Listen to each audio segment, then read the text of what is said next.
बांझ एक रुला देने वाली कहानी। 14 साल की उम्र में जब खेलने कूदने की उम्र होती है तब रिश्ता हो गया। उस समय से सभी लड़कियों की 12-13 वर्ष में ब्याह दी जाती थी। शादी का मतलब भी नहीं पता होता था। बस ये सोचकर खुश होते थे कि नए नए कपड़े मिलेंगे। माँ थी नहीं तो पिताजी ने बस जो थोड़ा सा घर का काम काज सिखाया वही आता था।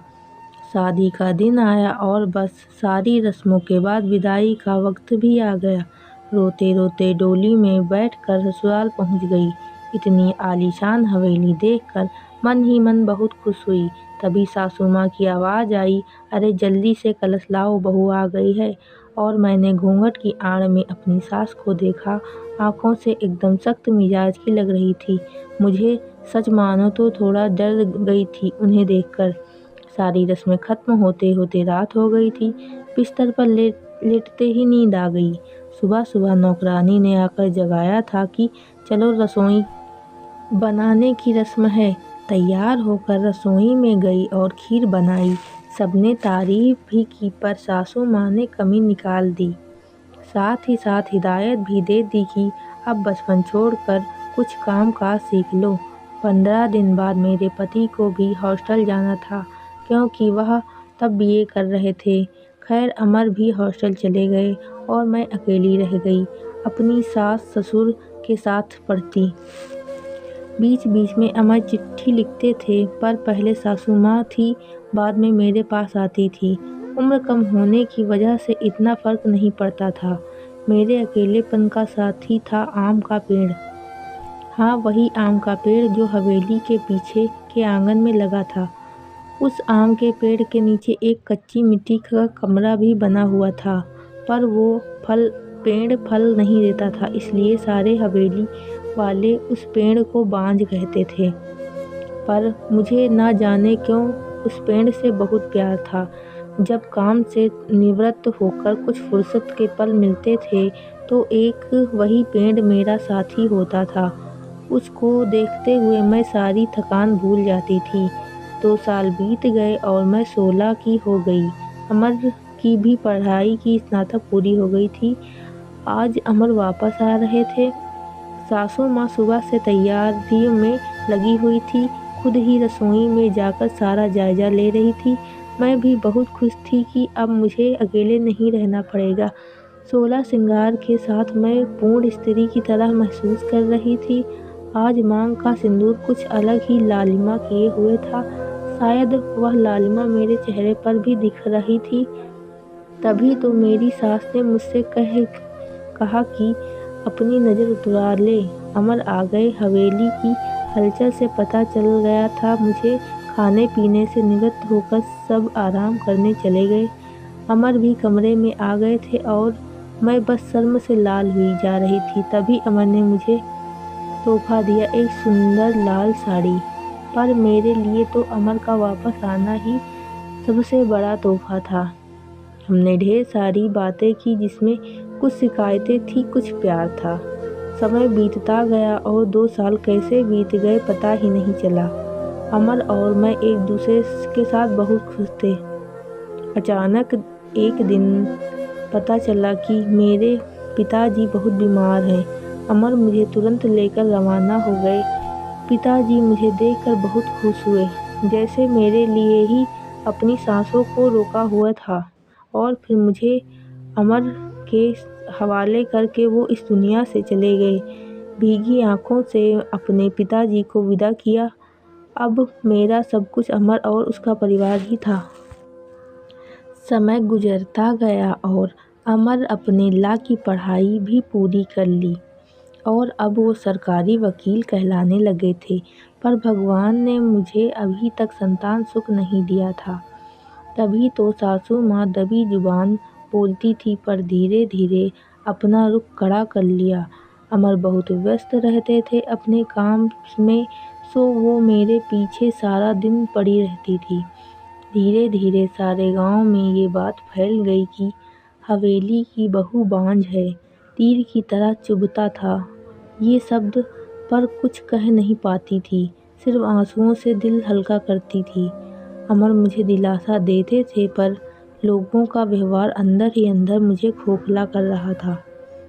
अभी मेरी उम्र ही क्या थी, सिर्फ 19 साल, और लोगों ने मुझे बांझ बना दिया।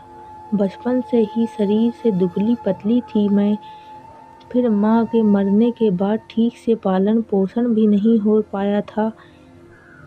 एक दिन अमर जब दोपहर के खाने पर घर आए तो सासू माँ ने फरमान सुना दिया कि हम अमर की दूसरी शादी करेंगे। इतना बड़ा धोखा अमर कैसे दे सकते हैं मुझे? नहीं, ऐसा नहीं हो सकता। बत्ती बुझा दो, मुझे सोना है। अमर, कुछ बात करनी है आपसे। मैं थक गया हूँ, धानी मुझे सोने दो। अमर, क्या आप दूसरी शादी करेंगे?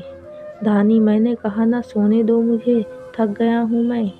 तुम सब लोगों की चिक चिक सुनते सुनते, उधर माँ है और इधर तुम, परेशान हो गया हूँ मैं।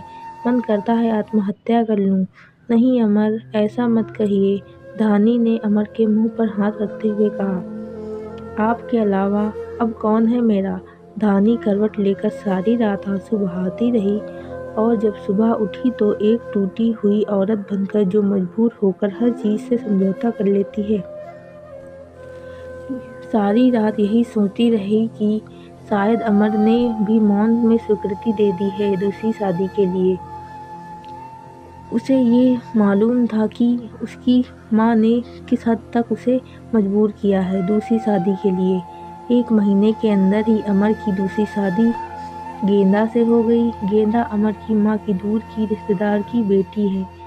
धानी अपना सामान उस पीछे वाले कमरे में रख ले, आज से गेंदा इस कमरे में रहेगी अमर के साथ।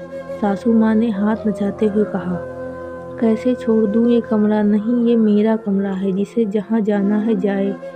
पर फिर ख्याल आया कि जो ब्याह कर इस घर में लाया था, जब वही मेरा नहीं तो ये कमरा कैसे मेरा हो सकता है? ऐसा सोचते हुए आंखों में आंसुओं का सैलाब उमड़ पड़ा। सिंदूर की डिब्बी और कुछ कपड़े लेकर उस कच्ची मिट्टी के कमरे की तरफ बढ़ गई। सामान एक कोने में रखकर खिड़की पर बैठ गई और उस आम के पेड़ को देखते हुए उसको निहारने लगी।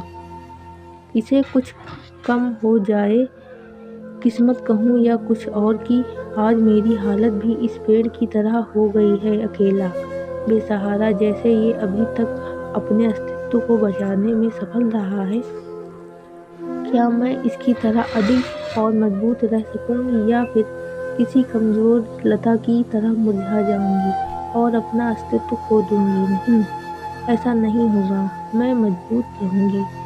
जब ये बेजुबान पेड़ सब से लड़ सकता है तो मैं क्यों नहीं?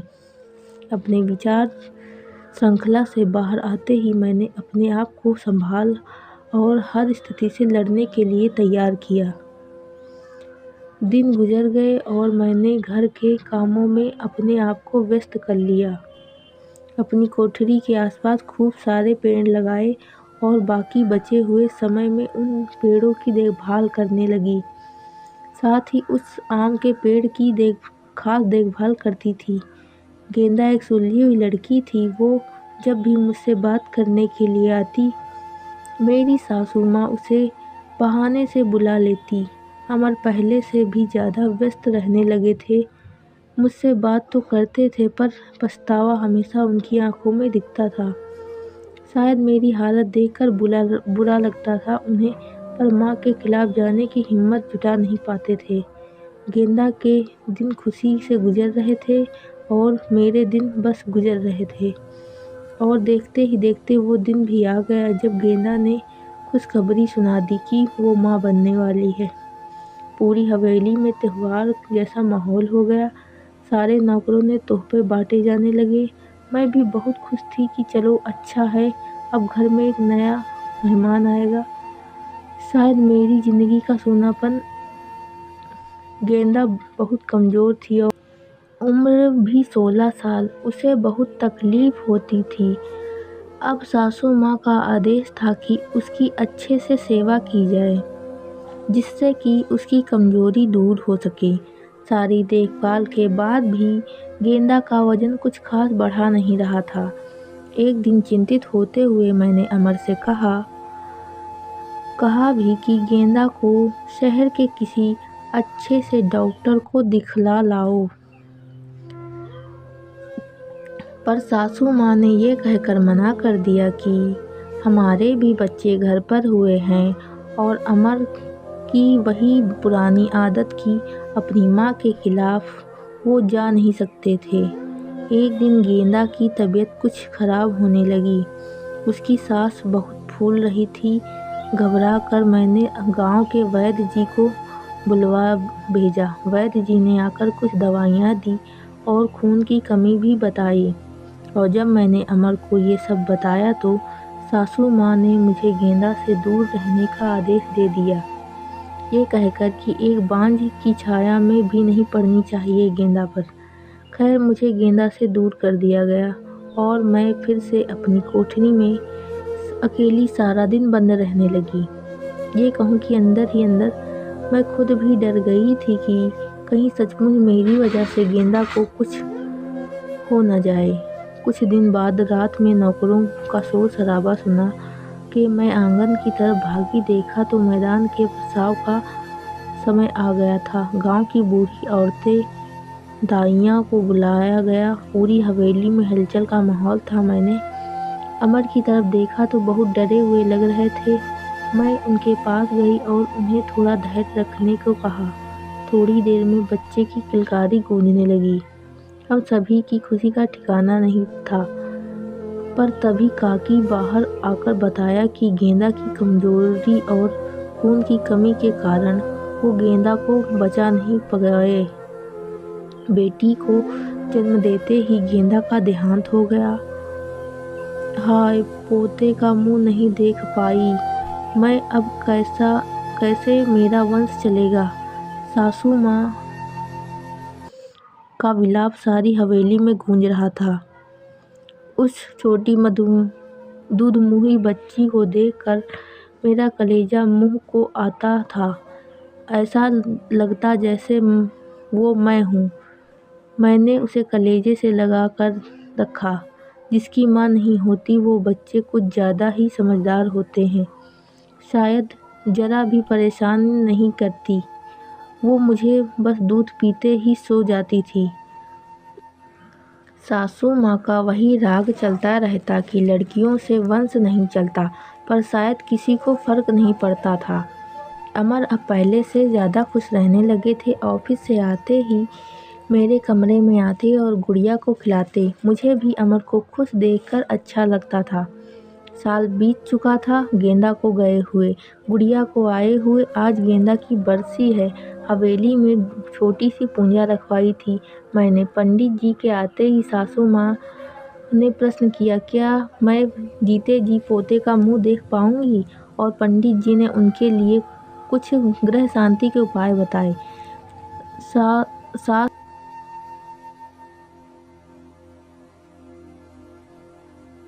गई और पंडित जी को वो बांझ पेड़ भी दिखाया। पेड़ देखते ही पंडित जी के मुंह से निकल गया कि मनहूस पेड़ है, हमारे घर में बेटा नहीं होगा। सासू माँ ने तुरंत नौकरों को बुलवा लिया और आज इस पेड़ को काट ही डालो। मुझे कुछ समझ नहीं आ रहा था कि क्या करूं, कैसे अपने सुख दुख के साथी को बचाऊं। जैसे ही वो कुल्हाड़ी लेकर पेड़ काटने आगे बढ़ने लगी, मैं फुर्ती से भागकर उस पेड़ से लिपट गई और विनती करने लगी कि पेड़ को छोड़ दो, पर वो लोग नहीं मान रहे थे। मैं रोती जा रही थी पर किसी को तरस नहीं आ रहा था। तभी किसी ने मुझे खींचकर धक्का दिया और मेरा सिर पत्थर से टकरा गया। सिर से खून की धार निकल रही थी। ये देखकर अमर से रहा नहीं गया और उन्होंने सबको वहाँ से हटा दिया और तुरंत मुझे अस्पताल ले गए। मलहम पट्टी के बाद मुझे कुछ होश आया। डॉक्टर साहिबा सबके सामने खड़ी थी और अमर को कुछ समझा रही थी। सासू माँ भी वहीं थी और उनके चेहरे से पता चल रहा था कि उन्हें अपने किए पर अफसोस है। डॉक्टर, क्या अब हम इसे घर ले जा सकते हैं? अमर ने पूछा। हाँ, आप इन्हें ले जा सकते हैं, पर ख्याल रखिए कि ऐसा दोबारा ना हो, क्योंकि ऐसी हालत में गिरना ठीक नहीं होता। ऐसी हालत? डॉक्टर, क्या हुआ इसे? अमर ने घबराते हुए डॉक्टर से पूछा। अरे आप लोगों को नहीं पता, अब ये माँ बनने वाली हैं तो इनका अच्छे से ख्याल रखिए। ये सुनकर किसी को भी यकीन नहीं हुआ। सब बस एक दूसरे को देखते जा रहे थे और मैं तो बिल्कुल यकीन नहीं कर पा रही थी। सासू माँ की आंखों में पछतावे के आंसू थे। मेरे सर पर हाथ रखकर बस इतना ही कह सकी कि मुझे माफ़ कर दो, और मैं मुस्कुराकर उनसे लिपट गई, जैसे मैं अपनी माँ से लिपटती हूँ। पूरे 9 महीने मेरी सास ने मेरा पूरा ख्याल रखा और मैंने उस पेड़ का। आज मेरी डिलीवरी होनी थी। सासू माँ समय से मुझे अस्पताल ले गई ताकि जो गलती उन्होंने गेंदा के समय की थी वो अब ना हो। बधाई हो, आपको पोता हुआ है। नर्स ने सासू माँ को खबर सुनाई। सासू माँ ने हाथ से अंगूठी निकालकर नर्स को दे दी। वो खुश थी, पर इस वजह से नहीं कि पोता हुआ है, बल्कि इस बात पर कि मैं बिल्कुल ठीक हूँ। हवेली में धूमधाम थी। सब खुश थे कि हमारा परिवार पूर्ण हो गया, बेटी और बेटा के आने से। और एक खुशी कहीं और भी पनप रही थी। वो उस आम के पेड़ में फल आ गए थे। शायद हम बहुत जल्दी चिंता करने लगते हैं फल मिलने की, पर हर चीज़ का एक समय होता है।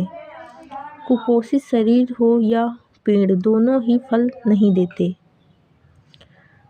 तो दोस्तों, आपको हमारी ये कहानी कैसी लगी, हमें कमेंट बॉक्स में लिख के बताइए। आप लोगों का बहुत बहुत धन्यवाद।